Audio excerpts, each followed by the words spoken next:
అన్ని రకాల నొప్పుల నుండి తక్షణ ఉపశమనం కలిగిస్తాయి my doctor pain relief products. ఎటువంటి సైడ్ ఎఫెక్ట్స్ లేకుండా. తమ్మారెడ్డి భరద్వాజ్ గారు నమస్తే అండి. సార్, మెగా అభిమానులందరికీ పెద్ద పండుగ మెగాస్టార్ పుట్టినరోజు. సో పద్మభూషణ్ చిరంజీవి గారు మీకు ఎన్నో సంవత్సరాలుగా తెలుసు. ఆయన మొట్టమొదటిగా అసలు మీరు ఎప్పుడు చూశారు? ఆ ప్రయాణం ఎట్లా సాగుతూ వచ్చింది ఇప్పటి వరకు? చాలాసార్లు చెప్పాం. అదే ఉంది. ఆయన ముందు ఆయనకి అభినందనలు, ఆయన పుట్టినరోజు శుభాకాంక్షలు ఆయనకి. సో ఇక్కడి నుంచి సొంత కాళ్ళ మీద నిలబడ్డ నటుడు ఆయన. సొంతంగా ఎవరిలో సపోర్ట్ లేకుండా ఒక మామూలు మనిషిగా వచ్చి, మామూలు యాక్టర్గా వచ్చి, తన స్వశక్తితో, తన టాలెంట్తో ఇవాళ అందరంత ఎత్తుకు ఎదిగిపోయాడు. ఎత్తిన ఇది. So great. ఇవాళ సాధించినందులో అప్పుడు రామారావు, నాగేశ్వరరావు గారు, కృష్ణ గారు, శోభన్ బాబు గారు వీళ్ళందరూ ఉండగా వచ్చి ఇతను నిలబడి ఇవాళ ఈ స్టేజ్కి వచ్చాయంటే, మనం ఇప్పుడు చాలామంది చెప్తూ ఉంటారు అదేదో వాళ్ళ పిల్లలు వస్తారు, వాళ్ళు వస్తారు, వారసత్వాలు అయ్యి అంటారు. ఇప్పుడు మరి ఏమీ లేకుండా వచ్చాడు కదా ఈయన.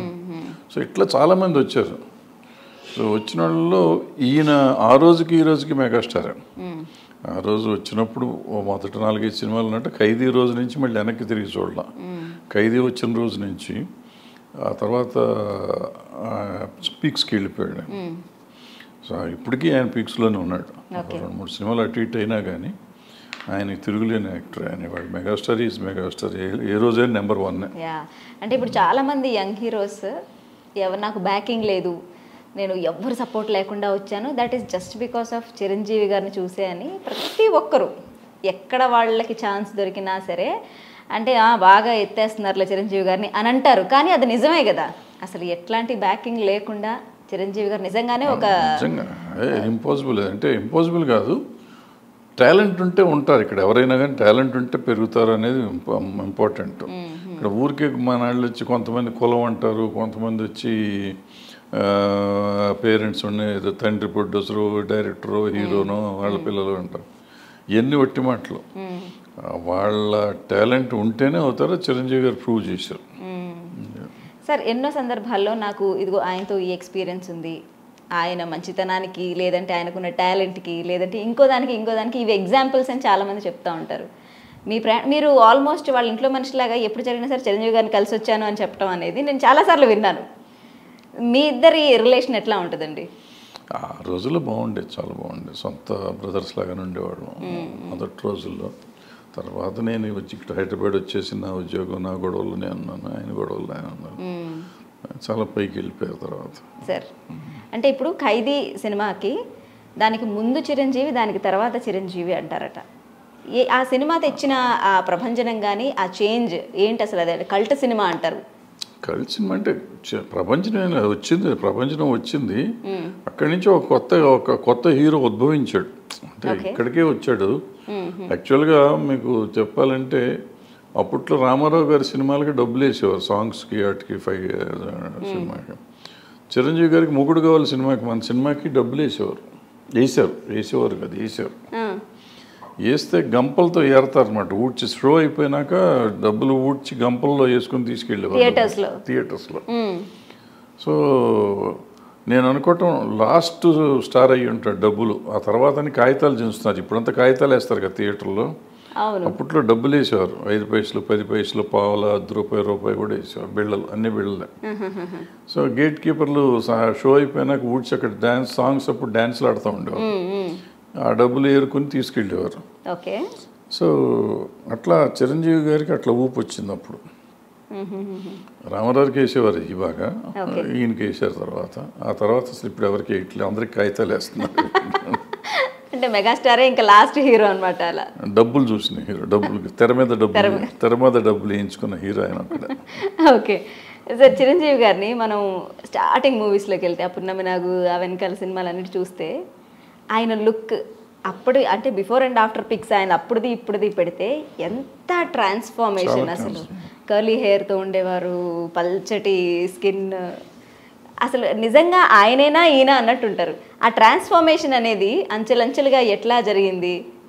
ఏం ట్రాన్స్ఫర్మేషన్ ఏం కాదు. అప్పట్లో ఏంటంటే అతను మన పక్కింటి కుర్రాళ్ళలాగా ఉండేవాడు.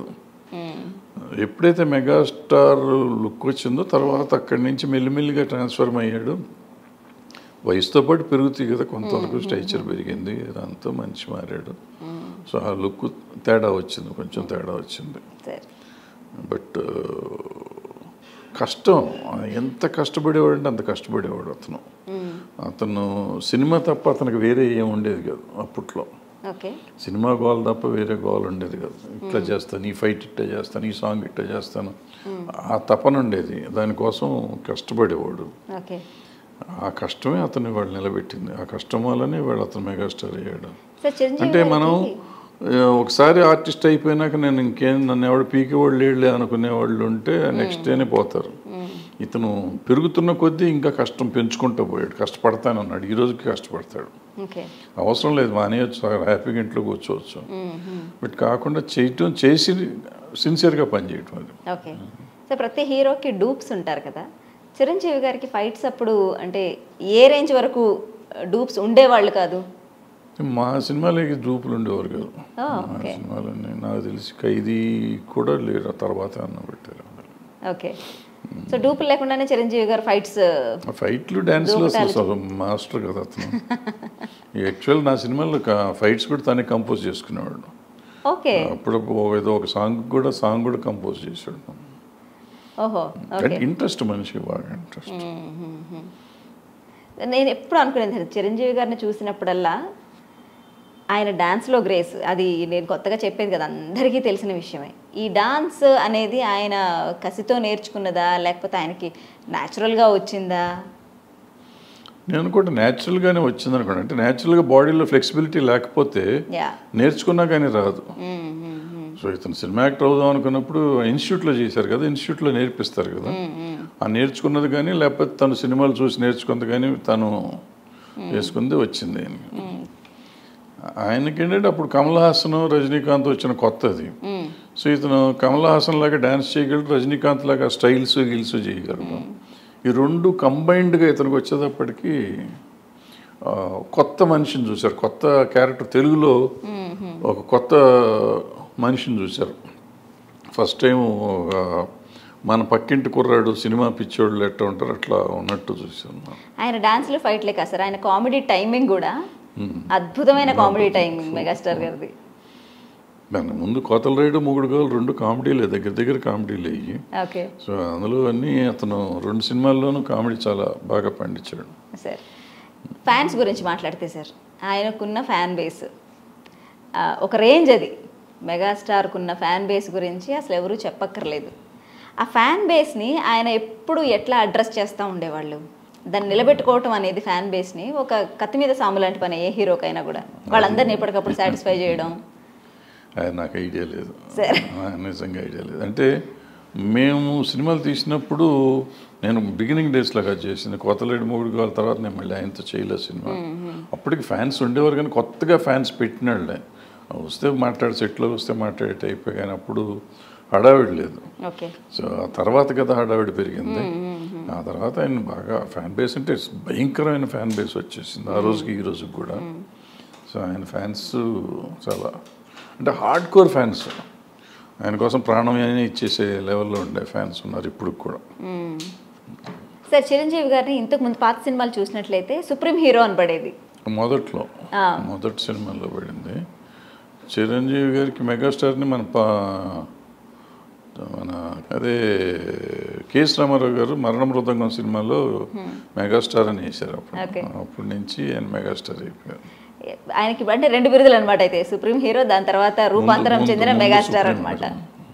సో మెగాస్టార్ అంటే ఇప్పుడు ఆయన ఫ్యామిలీ నుంచి ఆయన అడుగులో ఆయన్ని ఏమంటారు, ప్రత్యక్షంగా ఆయన ఫ్యామిలీలో వచ్చిన హీరోలు కొంతమంది అయితే ఏకలవ్య శిష్యుల్లాగా ఎంతోమంది హీరోలు ఆయన వెనకాల ఉన్నారు, ఫ్యాన్స్ మాత్రమే కాకుండా. అంటే వాళ్ళ ఫ్యామిలీ నుంచి వచ్చిన వాళ్ళే కాదు, ఈవెన్ మీరు వెంకటేష్ గారిని తీసుకున్నా కానీ చిరంజీవి గారి లాగానే ఉండేవాడు. ఆయన వచ్చిన కొత్త చిరంజీవి గారి లాగా డ్యాన్స్లు గిన్స్లు. సో వచ్చిన హీరోలు చాలామంది చిరంజీవిని గారిని ఇమిటేట్ చేస్తూనే వచ్చారు. ఒక చిరంజీవి కాదు, మన దగ్గర 100 చిరంజీవులు ఉన్నట్టు లెక్క ఇప్పుడు. అంటే వాళ్ళ ఫ్యామిలీలో ఉన్నవాళ్ళు కానీ బయట వాళ్ళు కానీ అందరూ చిరంజీవి గారి లాగానే చేస్తూ ఉంటారు. దానికంటే కొంచెం కొంచెం మారి చేసిన వాళ్ళు కొంతమంది ఉన్నారు. ఇప్పుడు అల్లు అర్జున్ గారు ఉన్నారు, వచ్చిన కొత్తలో చిరంజీవి గారి ఫ్యామిలీ కింద ఉండారు. ఇవాళ ఆయన ఇండివిజువల్గా ఆయన స్టైల్ ఆయన డెవలప్ చేసుకున్నాడు. సో అట్లా పవన్ కళ్యాణ్ గారు ఉన్నారు, ఆయన వాళ్ళ ఏదైనా కానీ ఆయనకు కొత్త స్టైల్ ఆయన డెవలప్ చేసుకున్నాడు. సో ఇట్లా ఎవళ్ళకాళ్ళు వాళ్ళ దీనిలోకి వచ్చారు. చిరంజీవి గారి ప్రత్యేకత అంటే వేరే హీరోస్తో పోల్చి ఆయన్ని మాత్రమే పక్కన తీసి పెట్టాలి అంటే what are the qualities sir that will define only megastar? ఆయన డ్యాన్స్ ఫైట్స్ కామెడీ టైమింగ్ ఈ మూడే ఆయనది. ఆయన స్పెషాలిటీస్ ఈ మూడు ఆయన స్పెషాలిటీస్. అప్పట్లో ఇప్పుడు మనకి మన రామారావు, నాగేశ్వర గారు, కృష్ణ గారు, శోభన్ బాబు గారు డ్యాన్స్లో ఒక టైప్లో ఉండి ఇతను వచ్చినాక ఇంకో మారిపోయింది. అప్పటి నుంచి స్టైలే మారిపోయింది. Okay, behind the screen sir అంటే ఒక సినిమా ప్రొడక్షన్లో ప్రొడ్యూసర్స్కి ఎంత కంఫర్టబుల్గా ఉంటారు చిరంజీవి గారు? చెప్పాను కదా, మొత్తం తను కష్టపడతాడు, సినిమా కోసం కష్టపడతాడంటే ప్రొడ్యూసర్ మనిషి కింద లెక్క కదా. అంటే అట్లీస్ట్ మా సినిమాల వరకు అయితే అద్భుతంగా అసలు తనే కోఆపరేట్ చేసేవాడు. ఫర్ ఎగ్జాంపుల్ నా సినిమా ఉంది, వస్తే మొగుడు కావాలో బట్టలు కొన్నాం కానీ ఆ క్యారెక్టర్కి అది బాగోలేదు అన్న, అది ఏం చేద్దామని ఒకరోజు మా ఇంటికి వచ్చాడు. వచ్చిన బీరువా తీసి బీరువాలోంచి రెండు చొక్కాలు తీసుకెళ్ళి సినిమా అంతా చొక్కా వాడాడు. 30,000 రూపాయలు. ఆ రోజుల్లో 30,000 పెట్టి ఆయన కాస్ట్యూమ్ కుట్టించాను నేను. అవి వదిలిపెట్టి పక్కన పడేసి ఈ చొక్కా వేసుకుంటాడు, మీకు బ్లూ షర్ట్ వేసుకుని ఉంటాడు సినిమా అంతా. మొగుడు కావాలి, అది నా షర్ట్ టైట్గా ఉంటుంది, పొట్ట కూడా బయటకు వచ్చేసి ఉంటుంది, అది ఇప్పుడు గుండి లాగేస్తూ ఉంటాను. సో అది ఏంటంటే నేను సన్నగా ఉండేవాడిని అప్పుడు బాగా. ఏంటంటే ఇంట్రెస్ట్ ఆయనకి, ఎందుకమ్మా అట్లా ఉండకూడదు కదా అంటే, లేదు ఇది న్యాచురల్గా ఉంటుందని. అంటే తన ఇన్వాల్వ్మెంట్ నిజంగా పండింది. అంటే దానివల్ల సినిమా ఆడిందని నేను అన్నా, కానీ కొత్త లుక్ కనపడింది జనంలో. అసలు హీరో ఇట్లా చేస్తారా అనే ఫీలింగ్ వస్తుంది కదా. సో అట్లా తాను సినిమా కోసం అని తను కష్టపడుతుంది, తన సినిమాని గురించి ఆలోచించడం. ఒక సాంగ్లో షూస్ సూట్ మంచి బ్రహ్మాండమైన సూట్ గీట్ వేసాం. వేస్తే షూస్ తనకున్న షూస్ చిరిగిపోయినాయి. అప్పట్లో మనం షూస్ కొనేవాళ్ళం కాదు. షూస్ చిరిగిపోయినాయి. వచ్చి నాకు షూస్ కావాలన్నా, షూస్ ఎవడు చూస్తాడు పో అన్న. అంటే లేదు కొందాం పదా అంటే, నేను కొనుక్కుంటాను, నా డబ్బులతో కొంటాను పదా అన్నాడు. సరే ఇద్దరం వెళ్ళి హ్యాబిట్స్ వెళ్ళి కొత్త షూ కొనుక్కుని వచ్చాం. ఆయన డబ్బులతో ఆ రోజుల్లో 110 రూపాయలు 120 రూపాయలకు షూ కొనుక్కొని వచ్చి సాంగ్ చేసి. అంటే లేకుండా కూడా చేయొచ్చు. ప్రొడ్యూసర్ కొన్నప్పుడు నాకేంటి దురద అనుకుని అతను చిరిగిపోయిన బూట్లు వేసుకుని చేయొచ్చు. ఇంత సూట్ వేసుకున్నాడు, చిరిగిన బూట్లు వేస్తే బాగోదు, పొరపాటున షార్ట్లో కనపడితే. సినిమా స్కోప్ కాబట్టి కాళ్ళు కనపడం అనేది నా ఇది. కనపడితే బాగోదు కదా అనేది అతని పాయింట్. బాగోదు, లేకపోతే కెమెరా టిల్ డౌన్ చేసినప్పుడు షూస్ కనపడితే బాగోదు, కెమెరా డ్యాన్స్ మూమెంట్లో గబుక్కున కాళ్ళ మీద పెట్టాలంటే చిరిగినవి బాగోవు కదా, దొరికిపోతామని అని ఆలోచించి తను చేయటం అనేది. అంటే అంత ఇన్వాల్వ్ అయ్యేవాడు, అంత ఇష్టంగా ప్రేమించేవాడు. సినిమాని ప్రేమించడం ఇదంతా. సినిమాని ప్రేమించకపోతే మనం ఇచ్చే డబ్బులకి వాళ్ళు ఈ ఖర్చులన్నీ పెట్టుకోవాలంటే వర్కౌట్ అవుతుంది ఆ రోజుల్లో. సార్ చిరంజీవి గారు అంటే మన ప్రొడ్యూసర్ ఇచ్చిన రెమ్యూనరేషన్ తీసుకునే హీరో నుండి రెమ్యూనరేషన్ డిమాండ్ చేసే స్థాయికి ఎప్పుడు జరిగింది సార్? ఖైదీ తర్వాత నుంచి. ఖైదీ నుంచి అసలు టోటల్గా మారిపోయాడు కదా.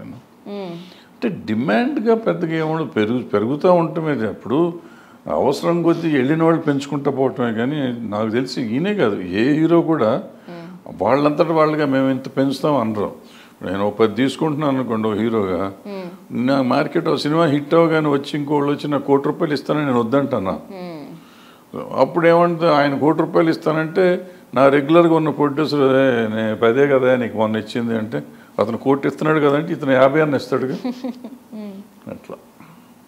సో చిరంజీవి గారు అంటే సెట్స్లో కూడా బాగా జోవియల్గా ఉంటారు ఆయన అని విన్నాను నేను. బాగా జోవియల్గా అంటే అసలు ఆయన ఏంటి, అందరితో మాట్లాడడం, కలివిడిగా ఉండటం, భోజనాల సమయాలు అంటే I want to know what exactly అంటే జోవియల్గా ఉండటం అంటే ఏంటి, కలివిడిగా ఉండటం. అందరితో బాగుంటాడు, అందరితో చాలా మర్యాదగా ఉంటాడు, ప్రేమగా ఉంటాడు, జోకులు వేస్తూ ఉంటాడు, బాగుంటాడు.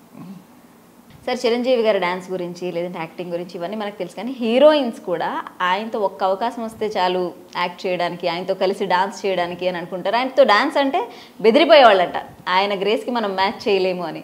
ఎట్లా ఉండే సార్ ఆయనతో అంటే హీరోయిన్స్ యొక్క బాగుంటుంది. అంటే తనతో చేయటానికి పోటీ పడినట్టు ఉంటుంది కదా, వాళ్ళు కూడా చాలా హ్యాపీగా తీసుకునేవారు. అందులో ఇతను కుర్రాడు 25 ఏళ్ళు వయసులో ఉన్న కుర్రాడు. సో అమ్మాయిలు కూడా అట్లాగే ఉండేవారు. సో ఆ ఎన్విరాన్మెంటే వేరుగా ఉండేది. సో పోటీ పడి డ్యాన్సులు చేయటాలు కానీ ఇంకోటి కానీ ఉండేది. తను పెద్ద స్టార్ అయిపోయినాక అతనితో డ్యాన్స్ చేయాలంటేనే భయపడేవారు కొత్త హీరోయిన్లు. ఆ లెవెల్ మనం చేయగలం అని. బట్ చేసేవారు. రాధిక, రాధా వీళ్ళందరూ, విజయశాంతి వీళ్ళందరూ అట్లా బాగా డ్యాన్స్ చేసేవారు ఆయనతో కూడా. విజయశాంతి గారితో ఆయన చేసిన సినిమాలు చాలా సినిమాలు, వాళ్ళిద్దరిది చాలా హిట్ కాంబినేషన్. రాధ గారితో కూడా అసలు వాళ్ళిద్దరు చేసే డాన్స్ ఆన్ స్క్రీన్ చూస్తుంటే ఉంటుంది, అసలు కన్నులకు పండగగా ఉంటుంది సార్. అది ఆన్ ద సెట్స్ ఎలా ఉండేది సార్ వాళ్ళతో మేకింగ్ డాన్స్ మేకింగ్? డాన్స్ అప్పుడే కాదు అసలు, మామూలుగా వాళ్ళు అందరూ ఉంటే సెట్ అంతా అల్లకల్లోలంగా ఉండేది. వాళ్ళు అంటే బట్ మనం చాలా తక్కువ సార్లు నేను వెళ్ళాను. అప్పటికప్పటికి నేను మానేశాను సినిమాలు ఆల్మోస్ట్. ఆయన అయిపోయినాక 1-2 సార్లు వెళ్ళాను సెట్లో. విజయశాంతి గారు ఉన్నప్పుడు 1-2 సార్లు, రాధ గారు ఉన్నప్పుడు 2-3 సార్లు అట్టే. బాగా సందడిగా ఉండేవారు, బాగుంటుంది. ఓకే. అండ్ ఆయన పర్సనల్ లైఫ్కి వచ్చినట్లయితే కూడా, అండ్ ఆయన చారిటీ వైజ్ కూడా, అంటే ఆయన ఎప్పటి నుంచి ఈ చారిటీలోకి బ్లడ్ బ్యాంక్ కానివ్వండి, మిగతా చారిటీస్ కానివ్వండి, వీటన్నిటిని కూడా ఎప్పుడు ఆయన వాటికి అంకురార్పణ ఎలా జరిగింది, ఆ థాట్ ఎలా వచ్చింది? ఆయన స్టార్గా ఎదగటం మొదలెట్టిన కాడి నుంచి బ్లడ్ బ్యాంక్ అని పెట్టుకోవటం ప్రజలు. అంటే మొదటి నుంచి కూడా అతను ఈ డబ్బు గొడవ తక్కువ అతనికి.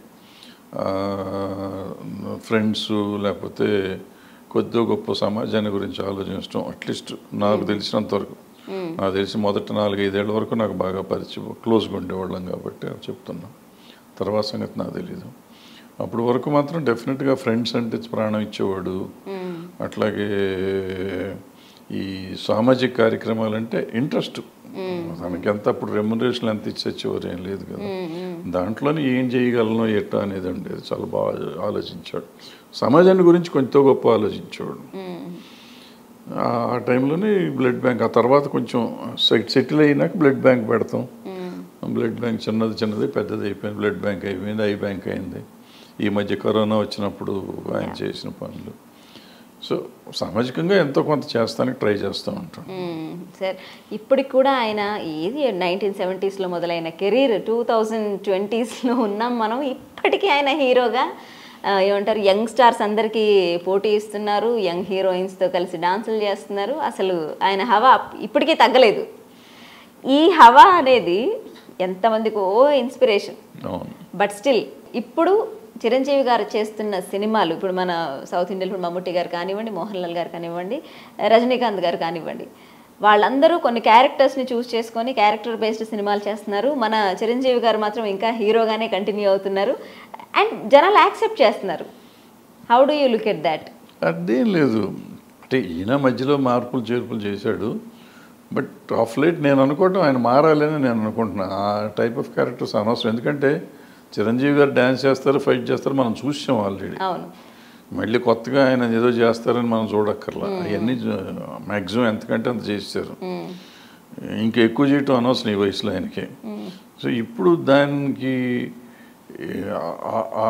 ఆ పాత ఏదైతే ఉందో, ఆయన బ్యాక్డ్రాప్, ఈయన డ్యాన్స్ చేయగలడు అని చెప్పేది ఉంటుందో, అవన్నీ ఒక థ్రిల్లింగ్గా చెప్పగలిగే కొత్త రకంగా చెప్పగలగాలి సినిమాల్లో.